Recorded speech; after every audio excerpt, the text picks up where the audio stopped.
Forgetting love is not possible. March 21, 2015. To experience oneness is really not that difficult. It is just a question of waiting patiently and allowing it to happen. To allow means that you do not attempt to be in control of the moment, of the situation. You just accept what arises, and if nothing arises, do not concern yourself about it because nothing arising is very, very close to oneness.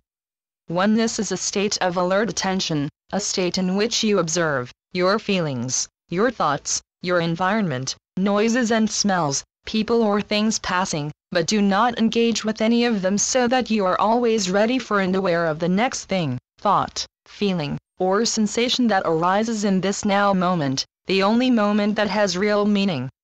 It is a very peaceful state in which you are simply present, nothing more, and it is extremely healing because doubts and anxieties do not assail you when you relax into that peaceful state of perfect contentment, needing nothing.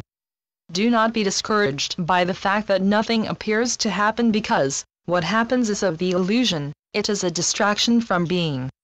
Oneness is just being, and being is to be open to creation, to be open to love, because your heart then expands and fills and replenishes itself from that infinite loving space that is all that exists.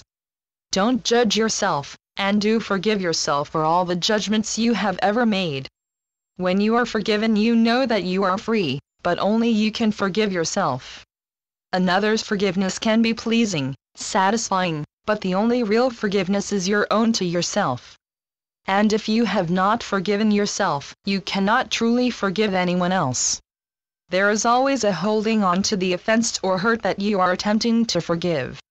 You do not forget it, you just store it away to refer to later in case another offense or hurt occurs, and you call this experience, or even wisdom. Love is always unconditionally accepting because it has nothing to forgive. If you hold on to a hurt or a grievance, then resentment grows and you shut out love, and you can only do that within the illusion because outside the illusion, which is tiny, there is only love. Anything that is in any way out of harmony with love is unreal, it does not and cannot exist except within the unreal state that is the illusion. To not be experiencing love constantly means that you are immersed in the illusion. The occasions of love it seems that you experience within it, are but brief forays out of it. The illusion is like a pond in which you are immersed far beneath its surface and holding your breath, and from which you emerge for brief moments to breathe in the love on which your very existence depends. Love is infinitely powerful, so a deep breath from its endless abundance allows you to immerse yourself in the pond of the illusion for long periods of time. And when you do, because it is the human condition, it is very easy either to forget about love, the weak faint image of real love that is all that you can experience as a human, or to convince yourself that you do not need it because it really only complicates life, until the next time you need to take a breath. Forgetting love, which is burying or denying your need for it, and focusing on living, on getting on with your life, is not possible. It is the life force, life itself as you live it as a human, and therefore you are always conscious of it, even if you are not focusing your attention there. When it ceases or severely weakens, then you notice. Those of you who have had NDEs, near-death experiences, remain intensely aware of life, of love, when you return to your human bodies and to all the limitations they appear to impose upon you. Remember, in fact you can hardly forget, that fear is a very noticeable aspect of life in the illusion.